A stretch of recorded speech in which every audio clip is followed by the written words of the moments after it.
Shalom anak-anak. Kalian tadi sudah memuji dan memuliakan nama Tuhan. Sebentar kita ingin lebih lagi mempersiapkan hati kita untuk mendengarkan kebenaran firman Tuhan. Sebelumnya kita mau berdoa yuk anak-anak. Kita mau menghormati Tuhan. Yuk kita mau berdoa. Tuhan Yesus, terima kasih untuk pagi hari ini Tuhan. Kami sudah memuji dan memuliakan nama-Mu. Kalau sebentar kami ingin mendengarkan kebenaran firman-Mu, mari pimpin kami Tuhan. Roh Kudus-Mu Tuhan yang memberikan kepada kami Tuhan agar pengertian, agar kami mengerti Tuhan akan isi firman-Mu. Pimpin kami ya Tuhan agar kami menjadi anak-anak Tuhan yang mau duduk dengan tenang, duduk dengan manis. Hanya di dalam nama Tuhan Yesus kami siap untuk mendengarkan kebenaran firman-Mu.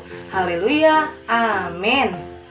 Nah anak-anak, sebentar kita ingin mendengarkan kebenaran firman Tuhan melalui tayangan film, yaitu firman Tuhannya yang berjudul Yunus di Perut Ikan. Selamat menyaksikan anak-anak.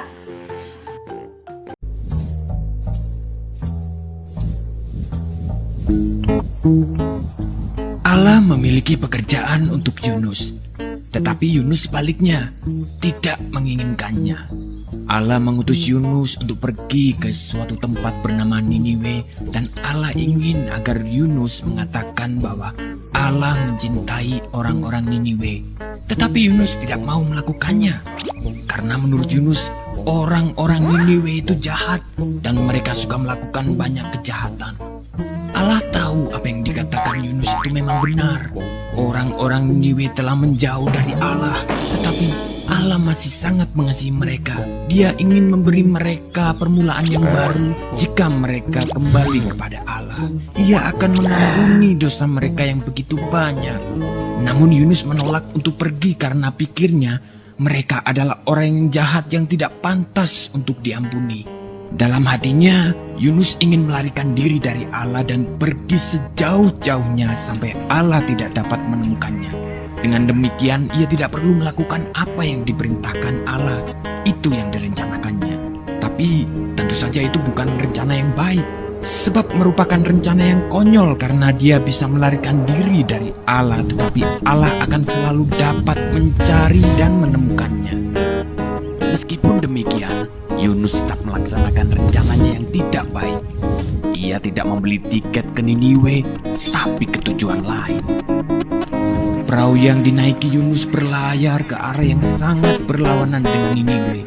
Nah, tak lama kemudian angin bertiup kencang. Perahu pun mulai terombang-ambing dan semua orang mulai menjadi pucat pasi. Mereka takut. Yunus duduk tegak di tempat tidurnya. Lihatlah, masalah pertama dengan rencana Yunus yang tidak baik itu. Allah mengirimkan badai besar untuk mengejarnya. Para pelaut berteriak ketakutan saat perahu hendak tenggelam. Mereka mulai membuang segala sesuatu ke laut, koper, makanan, apapun yang bisa mereka temukan. Yunus mulai tersadar bahwa badai itu datang karena kesalahannya.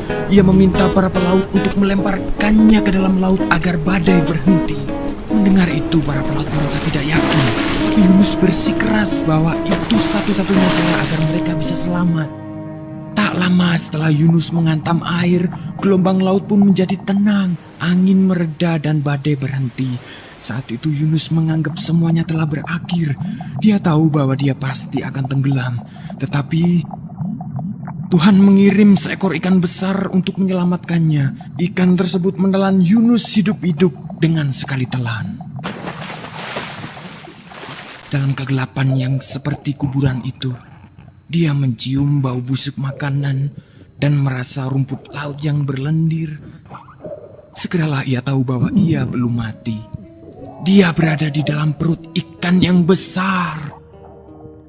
Selama 3 hari penuh Yunus duduk di sana dalam kegelapan.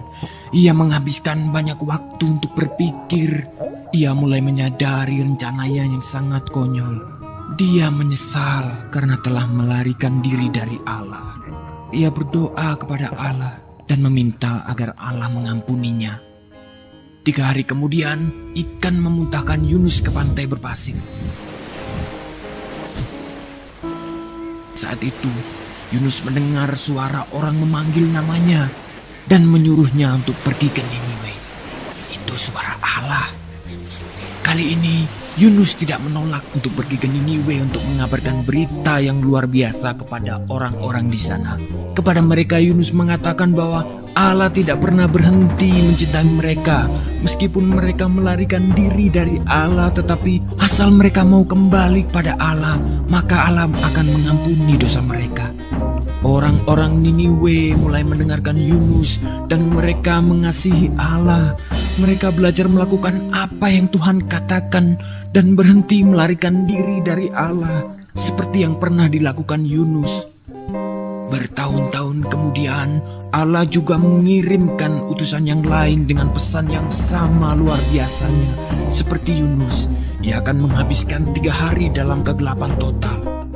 Tapi utusan ini akan disebut firman Allah karena ia sendiri akan menjadi berita Allah, yakni berita Allah yang diterjemahkan ke dalam bahasa kita sendiri. Pribadi yang satu ini adalah semua yang Allah ingin katakan kepada semua orang di dunia.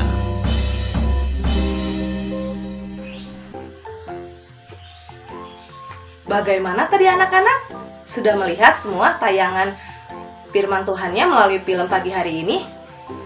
Belajar tentang apa ya melalui firman Tuhan kita pagi hari ini? Yaitu Yunus di perut ikan. Nah, Tante pengen kasih tahu, kita belajar tentang ketaatan. Tadi cerita tentang firman Tuhannya adalah bahwa Tuhan memerintahkan Yunus untuk pergi kemana ya? Siapa yang tahu? Ayo, Tuhan memerintahkan Yunus untuk pergi kemana? Wah, hebat, bener banget. Tuhan memerintahkan Yunus untuk pergi ke Niniwe. Tetapi apa yang dilakukan Yunus? Kira-kira Yunus taat nggak sama Tuhan, anak-anak? Enggak. Yunus malah pergi ke tempat yang lain. Nah, nama tempatnya apa, anak-anak? Siapa yang tahu lagi nama tempatnya? Bener banget, ke Tarsis. Tuhan memerintahkan Yunus harus pergi ke Niniwe, tetapi Yunus malah pergi ke Tarsis, anak-anak. Yunus tidak taat kepada Tuhan. Nah, tapi pagi hari ini Tante pengen kasih tahu sama anak-anak semua. Mulai saat ini kita harus belajar untuk taat. Ada 3 hal. Yang pertama, kita harus taat sama siapa? Sama Tuhan.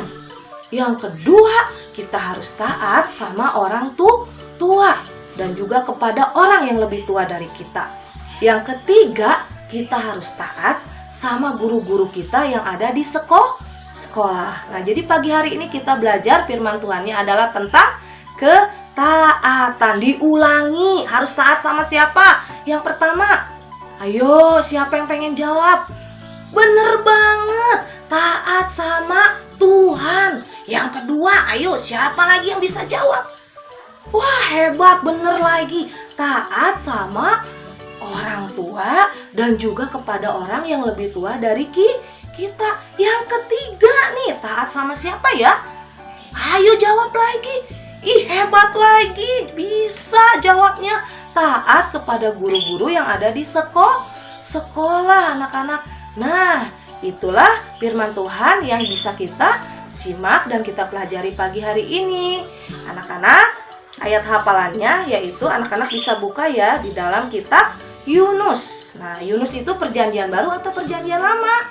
Perjanjian lama.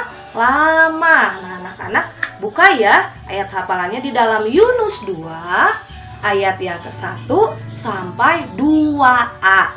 Sekali lagi, ayat hafalan pagi hari ini adalah dari kitab Yunus 2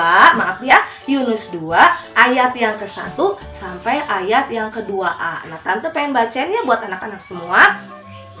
Berdoalah Yunus kepada Tuhan Allahnya dari dalam perut ikan itu. Katanya, dalam kesusahanku aku berseru kepada Tuhan. Nah, itu ya anak-anak sampai di situ ya.